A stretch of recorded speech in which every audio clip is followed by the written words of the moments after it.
things to say to you is this. I don't know if you'd agree with this or not. Simple is not the same thing as easy. Mm.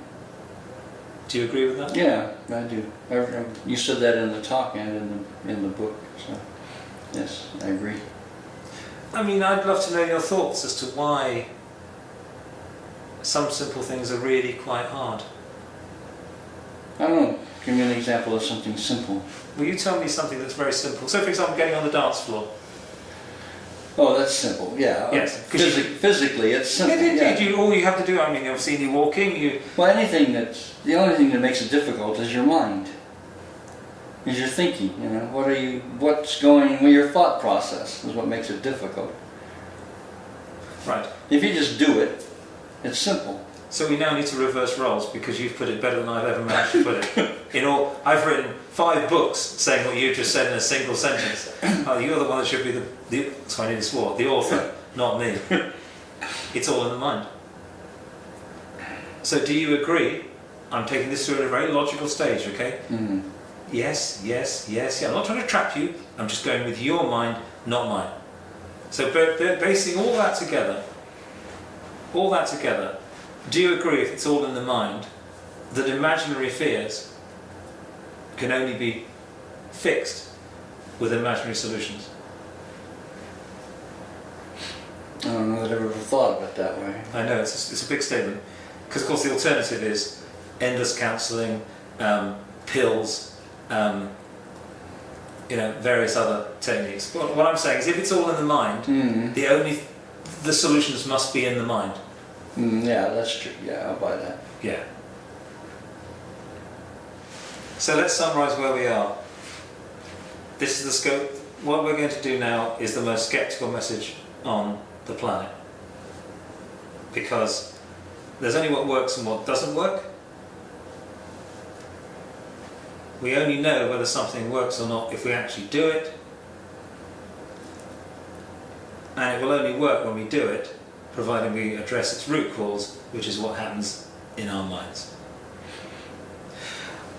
My 2 favourite books, they're not my own, funnily enough, my 2 favourite books. My absolute favourite book is a book called How to Do More.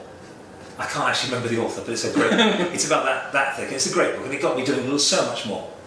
And then he wrote a sequel because the book was such a success, Patrick. Do you know what the sequel was called? How to Do Less. How to Do Less! Absolutely! By the same guy! And that proves it. There's no right or wrong. There's only what works and what doesn't work. And by God, we are told what's right or wrong. We are told this is the right way to dance, this is the right way to speak in public, this is the right way to form relationships, this is the right way to do this, that, or whatever.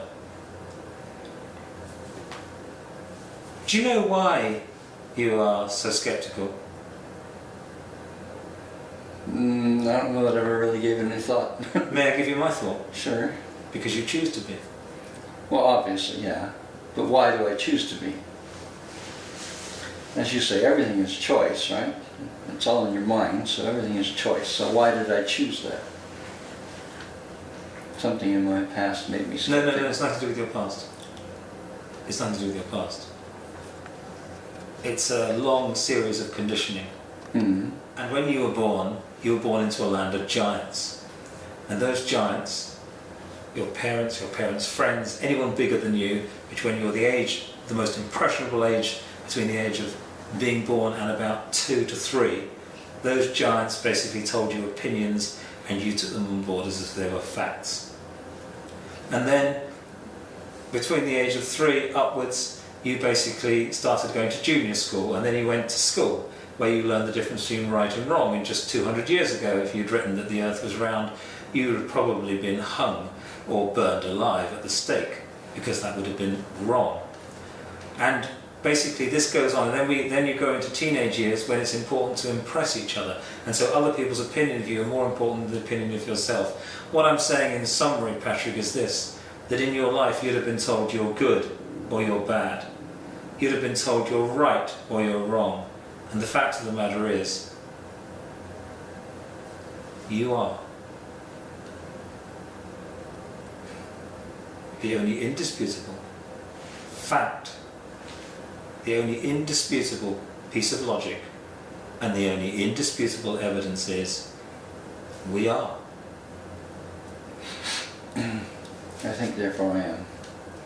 The reason, well, you are, because I can see you sitting there. I mean, I'm not as popular a writer as Shakespeare, and he's out of copyright. But I think what I'm saying is that the reason you're sceptical is because you choose to, and the reason you choose to is the following. Every human being does something to the best of their ability, and you say that you're the most sceptical person on the planet, which is quite a claim, by the way. It's quite a big-headed claim, if I may say so. Yeah, because obviously, if you're logical, you've surveyed every single person on the planet and asked how sceptical they are. You've drawn up a big scale. Now let's just say you're a very sceptical person. We only do things to the best of our ability because we want to, because we choose to. And here's the rub before we get into the big stuff. You, Patrick, like every other person on this planet, only chooses to do something based on the choices you believe are available to you at any given moment in time, which comes down to your own opinion of yourself in terms of self-esteem. And here's the rub, in terms of which choices will move you quickest towards pleasure or quickest away from pain. True. Combining all of that together, I'll tell you exactly why you're sceptical. Because we human beings do not have comfort zones. Most people who say that they live in comfort zones are as uncomfortable as hell. We have familiarity zones. The brain works, thrives, and loves familiarity. And you have made yourself very familiar with your beliefs, and they've become truths, including being skeptical. And we are going to use 3 techniques today that won't just break that chain, it will smash it completely, as long as you actually do the techniques that I share with you. You have to do them. You can't just think about them.